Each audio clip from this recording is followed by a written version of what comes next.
ஏதேனும் சொத்துக்கள விக்கணும், இல்ல இந்த ஒரு பொருள விக்கணும், இல்ல இந்த ஒரு இடத்த விக்கணும், இல்ல இந்த ஒரு வீட்ட விக்கணும். இத வித்தா நான் அத முடிச்சுருவேன். அப்படி இப்படின்னு ஏதாவது நீங்க ட்ரை பண்ணிக்கிட்டு இருக்கீங்க. ஆனா விக்க முடியாமலே தள்ளி போய்க்கிட்டு இருக்கு. அப்படிங்கிறவங்களுக்கு அவற்றை விற்று முடிப்பதற்கான ஒரு நல்ல காலகட்டமாக இந்த காலகட்டம் அமையப் பெறுகின்றது என்பதை நீங்கள் மனதில வச்சுக்கிடுங்க.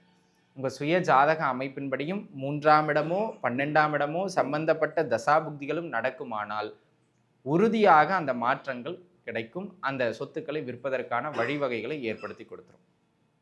இது ஒரு அமைப்பு. அதனை அடுத்ததாக அன்பு நண்பர்களே, உத்தியோகத்தில இடமாற்றம். அதாவது வீடு மாற்றமாக இருந்தாலும் சரி, உத்தியோகத்தில இடமாற்றமாக இருந்தாலும் சரி, 2த்துக்குமே இந்த காலகட்டம் சிறப்பு. அத வச்சுக்கிட்டு நம்ம ஓரளவுக்கு பேலன்ஸ் ஆயி நகர்ந்துக்கிறது நல்லது. ஏன்னா, இந்த காலகட்டம் சொல்லுகிற அளவுக்கு சூப்பரான காலகட்டம் கிடையாது. கையில ஓரளவுக்கு பரவாயில்லங்கிற பணவரவை கொடுக்கக்கூடிய காலகட்டம் அவ்வளவுதான். அந்த மாதிரியான ஒரு அமைப்புடைய காலகட்டம் இது. ஆக உங்க ஜாதக ரீதியாகவும் 2ஆம் இடமோ, 11ஆம் இடமோ சம்பந்தப்பட்ட தசாபுக்திகளும் நடக்குமானால், அந்த அமைப்புகள் கைகூடி வரும். சரிங்களா? இது ஒரு அமைப்பு. அதனை அடுத்ததாக அன்பு நண்பர்களே, இந்த காலகட்டத்தை பொறுத்தமட்டிலும், உங்க ஜாதகப்படியும் 3ஆம் இடமோ அல்லது 10ஆம் இடமோ சம்பந்தப்பட்ட தசாபுக்தியும் நடக்கின்றது என்றால், அந்த தொழில் சார்ந்த புதிய ஒப்பந்தங்கள் அல்லது தொழில் சார்ந்து புதிய புதிய நகர்வுகள் உங்களுக்கு கிடைக்கக்கூடியது மாதிரியான ஒரு ஆகச்சிறந்த அற்புதமான காலகட்டமாக இந்த காலகட்டம் உங்களுக்கு அமைகின்றது என்பதனை அன்பர்கள் புரிஞ்சுக்கிடணும். சரிங்களா? அந்த விதத்தில ஒப்பந்தங்கள். அதே போலங்க இந்த டாக்குமெண்டேஷன்ஸ்லாம் இருக்கும். அதாவது ஒரு இடம் வாங்கியிருப்பீங்க. அந்த டாக்குமெண்ட்ல ஏதாவது பிரச்சனை இருக்கலாம். இல்ல ஒரு தொழில் சம்பந்தமான விஷயங்கள்ல ஏதேனும் ப்ராப்பர் டாக்குமெண்ட்ல ஏதாவது சில இஷ்யூஸா இருக்கலாம். இன்னைய பதிவுல நம்ம என்ன பார்க்க இருக்கோம் அப்படின்னு கேட்டுக்கிட்டீங்கன்னா, மாசி மாதத்திற்கான பலாபலன்கள் உங்களுடைய ஜென்ம ராசிக்கு எவ்வாறு அமைய இருக்கின்றது அப்படிங்கிறத தான் பார்க்க போறோம். அந்த விதத்துல பார்த்துக்கிட்டீங்கன்னாங்க அன்பு நண்பர்களே, இப்ப நம்ம பார்க்க போகிறது மாத பலன். இது வந்து கோச்சார அடிப்படையிலான பலன் அப்படிங்கிறதுனால, இதோடைய பலம் அதிகபட்சம் 10% சரிங்களா? உங்களுடைய சுய ஜாதகத்த கையில எடுத்து வச்சுக்கிட்டு இந்த பலன்களை கேட்பது நல்லது. ஏன் அப்படின்னு கேட்டுக்கிட்டீங்கன்னா, நான் ஒவ்வொரு பலன் சொல்லும்போதும் இந்த தசாபுக்தி நடக்குதான்னு பாருங்க, இந்த தசாபுக்தி நடக்குதான்னு பாருங்கன்னு அடிக்கோடிட்டு காட்டுவேன். நான் சொல்லுகின்ற எந்த பலனுக்கு தசாபுக்தி உங்களுக்கு மேட்ச் ஆகி வருதோ, அந்த குறிப்பிட்ட பலன் இந்த மாதம் வலுவாக நடைபெறும். சரிங்களா? மற்ற பலன்கள நீங்க பெரிதா கருத்துல கொள்ள வேண்டாம். அத எடுத்துக்காதீங்க. சரிங்களா?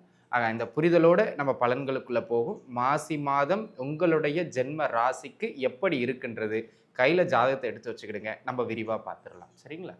மீன ராசி நேயர்களே!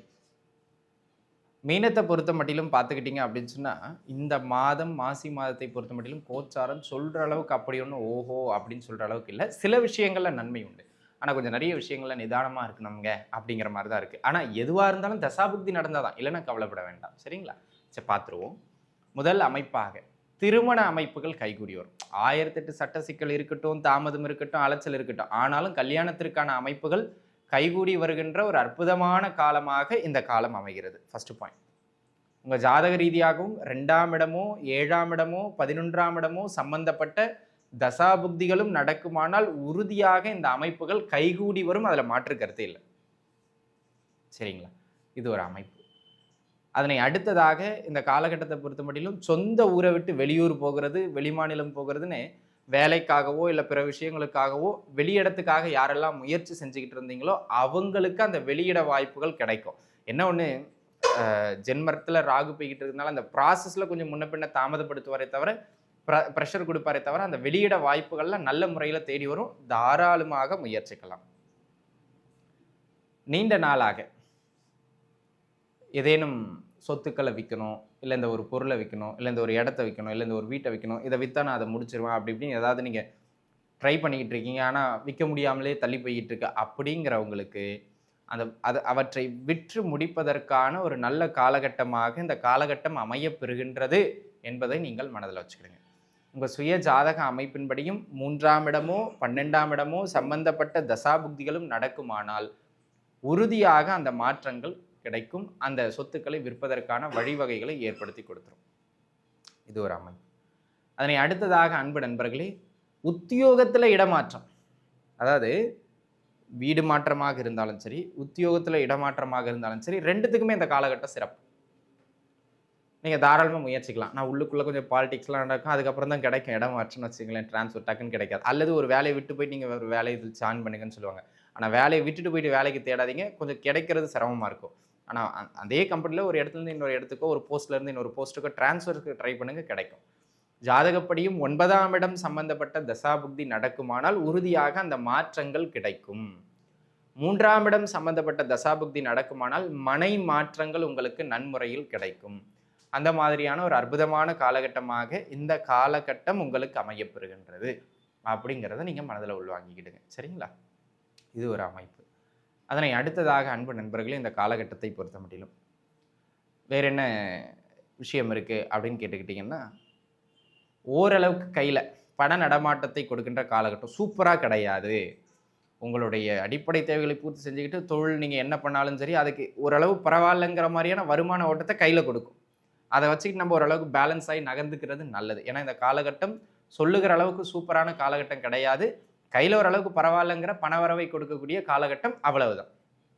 அந்த மாதிரியான ஒரு அமைப்புடைய காலகட்டம் இது.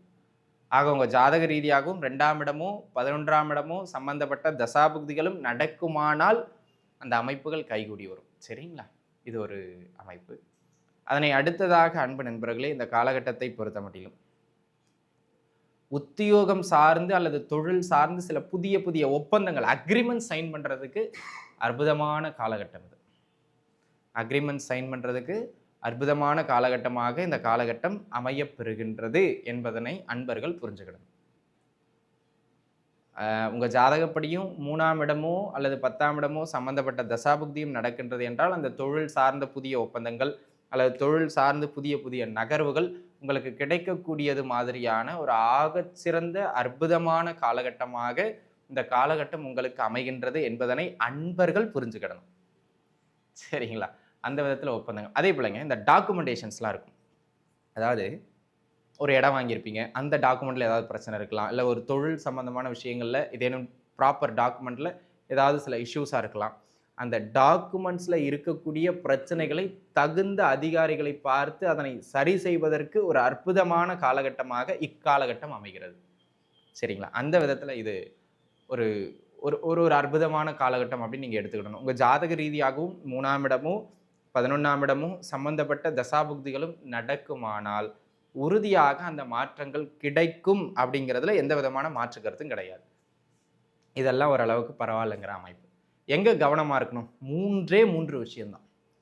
முதல் அமைப்பு, ஒன்று தேவையில்லாத அலைச்சல்களை ஏற்படுத்தும். எந்த ஒரு செயலையும் நேரடியாக இப்படி தொடுறதை விட்டுட்டு தலையை சுற்றி மூக்க தொடுறதுன்னு சொல்லுவோம் இல்லையா?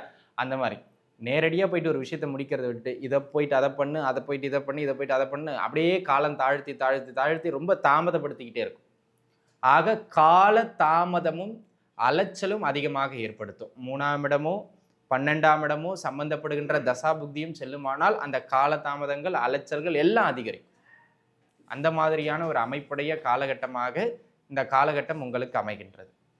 அதே போல் அன்பு நண்பர்களே, இந்த காலகட்டத்தை பொறுத்த மட்டிலும் உங்களுக்கு உடல்நல ரீதியாக அடிக்கடி சின்ன சின்ன தொந்தரவுகளை ஏற்படுது. ஆக ஹெல்த்தில் கொஞ்சம் கூடுதல் கவனம் செலுத்த வேண்டியது அவசியம். 6ஆம் இடமோ 12ஆம் இடமோ சம்பந்தப்பட்ட தசாபுக்திகளும் நடக்குமானால் உடல் நிலையில் தொந்தரவுகள் அடிக்கடி ஏற்படும். அதை கொஞ்சம் பார்த்து இருந்துக்கிடணும்.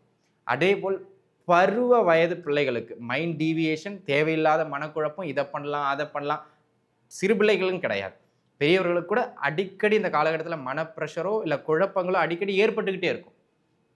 அப்போ கூடுமானம் வரையிலும் உடல் நிலையில் கொஞ்சம் கூடுதலான கவனத்தை செலுத்த வேண்டியது மிக மிக அவசியமானது அப்படிங்கிறத நீங்கள் புரிஞ்சுக்கிடணும். சரிங்களா? அந்த விதத்தில் இந்த காலகட்டம் இந்த விஷயங்களெல்லாம் கொஞ்சம் கூடுதலான கவனத்தை செலுத்த வேண்டிய ஒரு காலகட்டமாக அமையப்பெறுகின்றது என்பதனை நீங்கள் மனதில் வச்சுக்கிடுங்க. சரிங்களா? ஆக அன்பு நண்பர்களே, இந்த காலகட்டத்தை பொறுத்த முடியலும் உடல்நிலையில் பார்த்துக்கிடணும், பழக்க வழக்கங்களில் பார்த்துக்கிடணும். அதே போல் ஜென்ம ராசியில் ராகு அமர்ந்திருப்பதனால 2வது வாரமும் 3வது வாரமும் தேவையில்லாத விஷயங்கள்லாம் மூக்கு நுழைக்க வைப்பார். தசாபுக்தி படியும் 6ஆம் இடமோ 8ஆம் இடமோ சம்பந்தப்பட்ட தசாபுக்தியும் போகுதுன்னா இதுக்கும் அதுக்கும் நமக்கு சம்பந்தமே இருக்காது. ஆனால் அந்த விஷயத்தெல்லாம் தேவையில்லாமல் இன்டரப்ட் பண்ண வச்சு நம்ம பேரையும் கெடுப்பார், நம்ம புகழையும் கெடுப்பார். குடும்பமாக இருக்கின்ற பட்சத்தில் இவன் இப்படி தான் அப்படின்னு நமக்கு ஒரு மார்க்கை வாங்கி கொடுத்துருவார். ஆக அன்பு நண்பர்களே, இந்த காலகட்டத்தை பொறுத்த முடியலும் தேவையில்லாத விஷயங்களில் தலையிடுவதை தவிர்ப்பது மேன்மை தரும் அப்படிங்கிறத புரிஞ்சுக்கணும். ஆக இதுதாங்க ஆரோக்கியம், பழக்க வழக்கம், தேவையில்லாத சிந்தனைகள், அலைச்சல், இந்த ஒரு 3-4 விஷயத்துல தான் கொஞ்சம் நெகட்டிவான அமைப்புகள்ல இந்த மாதம் உண்டு.